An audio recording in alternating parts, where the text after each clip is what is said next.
ভারী বৃষ্টিতে কক্সবাজারের দরিয়ানগর এলাকায় পাহাড় ধসে এক নারীর মৃত্যু হয়েছে, আহত হয়েছেন 6 জন। দর্শক, আমরা এই বিষয়ে আরো জানবো। আমাদের সাথে যোগ দিচ্ছেন সহকর্মী এহসান আল কুতুবী। এহসান, ফায়ার সার্ভিস তো উদ্ধার কাজ চালাচ্ছে, কি অবস্থা দেখছেন একটু জানতে চাই।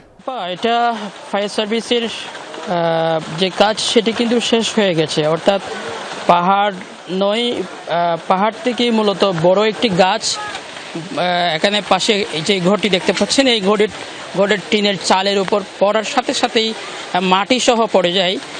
মূলত স্বামী স্ত্রী দুজন তারা কিন্তু সৈকতে বিচের বিভিন্ন ব্যবসার সাথে সম্পৃক্ত। তারা ব্যবসা বাণিজ্য করে একটু দুপুরের আহার শেষ করে ঘুমাচ্ছিলেন। এই অবস্থায় আসলে হঠাৎ করে বড় বিশাল একটি গাছ তাদের বাড়ির উপর পড়ে। বাড়ির উপর পড়ার সাথে সাথেই আশপাশের মানুষ খবর পেয়ে আওয়াজ শুনে মূলত আশপাশের মানুষ এখানে চলে আসে। এটি আসলে খুব ঝুঁকিপূর্ণ একটা জায়গায় তারা বসবাস করছে।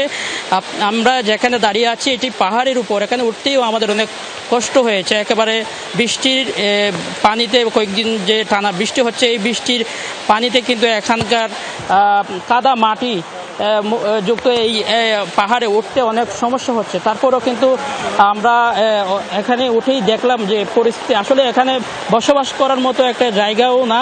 তারপরও তারা এখানে ছোট একটি বাড়ি, টিনের বাড়ি তাদের দেখতে পাচ্ছি, সেই বাড়ির উপরেই কিন্তু গাছটি পড়ার সাথে সাথে স্থানীয়রা তাদেরকে উদ্ধার করে দুজনকে মুমূর্ষু অবস্থা উদ্ধার করে হাসপাতালে নিয়ে যাওয়ার পথে এবং একজনের মৃত্যু হয় এবং হাসপাতালের চিকিৎসক একজনের মৃত্যু নিশ্চিত করে। এবং ছোট ছোট বাচ্চারাও এখানে আশেপাশে ছিল, কিন্তু তারা ভাগ্যক্রমে বেঁচে যায়।